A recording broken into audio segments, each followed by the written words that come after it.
Shalom, saya Pendeta Eurika dari Resort Kapuas Seberang. Saat ini akan membawa firman Tuhan buat kita dalam 1 Korintus pasal 15 ayat 20 hingga ayat yang ke-28. Mari saudara, sebelum membacanya kita berdoa. Tuhan, terima kasih firman-Mu hari ini kami yakin akan menguatkan kami. Berkata-katalah buat kami ya Tuhan, karena firman-Mu adalah kebenaran yang membuat kami boleh merasakan bahwa hidup kami berarti. Dalam nama Yesus kami berdoa. Amin. Bapak Ibu Saudara, Shalom. Hari ini 1 Korintus pasal 15 akan menguatkan kita di bawah perikop kebangkitan kita dalam ayat 20. Saya bacakan demikian. Tetapi yang benar ialah bahwa Kristus telah dibangkitkan dari antara orang mati sebagai yang sulung dari orang-orang yang telah meninggal. Sebab sama seperti maut datang karena satu orang manusia, demikian juga kebangkitan orang mati datang karena satu orang manusia.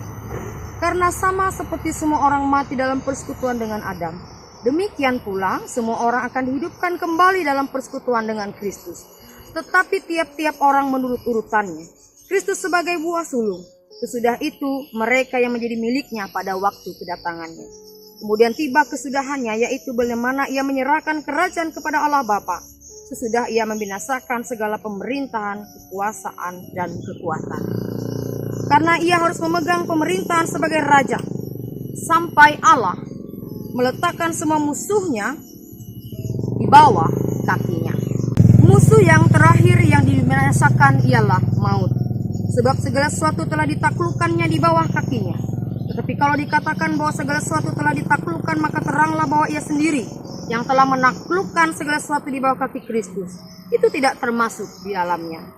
Tetapi kalau segala sesuatu telah ditaklukkan di bawah Kristus, maka ia sendiri sebagai anak akan menaklukkan dirinya di bawah Dia yang telah menaklukkan segala sesuatu di bawahnya, supaya Allah menjadi semua di dalam semua. Shalom Bapak Ibu, amin untuk firman Tuhan.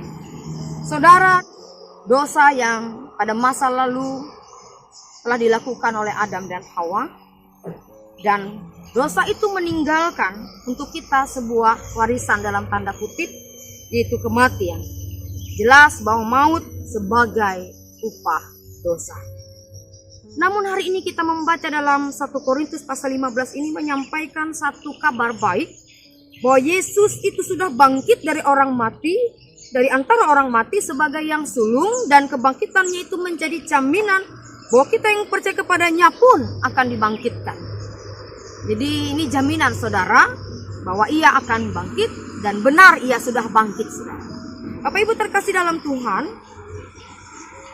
tubuh kita yang panah ini pun akan diubahkan menjadi yang kekal sesuai dengan karunia Tuhan. Ingat bahwa tadi dikatakan dalam nas kita ada penaklukan yang dibuat atas segala kuasa, dan kuasa Tuhan di atas segalanya.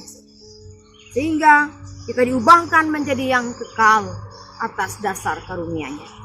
Bahkan saudara, jelas bahwa kita dapat menjadi anggota kerajaan Allah jikalau ia menyerahkan kekuasaan itu. Seperti dalam ayat 24, 25, dan 26. Saudara, setiap hari kita melihat bahwa sejujurnya kita bergumul dengan dosa. Tidak hanya melihat tapi juga merasakan saudara, hidup ini penuh dengan persoalan. Jujur ya, bahwa hidup ini penuh dengan persoalan. Mulai dari yang gampang sampai dengan yang sulit saudara. Ada levelnya. Ada juga yang di antara gampang dan yang sulit saudara. Jadi tidak dapat kita menyebutkan bahwa setiap orang punya pergumulan dan persoalan yang sama. Ya saudara, setiap hari kita harus jujur ada banyak persoalan yang jika dijabarkan akan segudang banyaknya. Saudara kekasih dalam Tuhan, tetapi diingatkan kepada kita hari ini bahwa kita sudah punya jaminan. Amin saudara, kita sudah punya jaminan. Bayangkan jika Kristus tidak bangkit, apa jaminan kita? Saudara, kalau kita mau pinjam uang, kita mau pinjam apa gitu, harus ada jaminan. Seperti itulah hidup ini. Saudara, apa yang menjamin hidup kita akan seperti apa kelak? Jikalau bukan Tuhan yang sudah mati itu mau bangkit buat saya dan saudara. Bayangkan jika jaminan itu tidak ada. Hidup ini akan semakin berat dan tanpa pengharapan.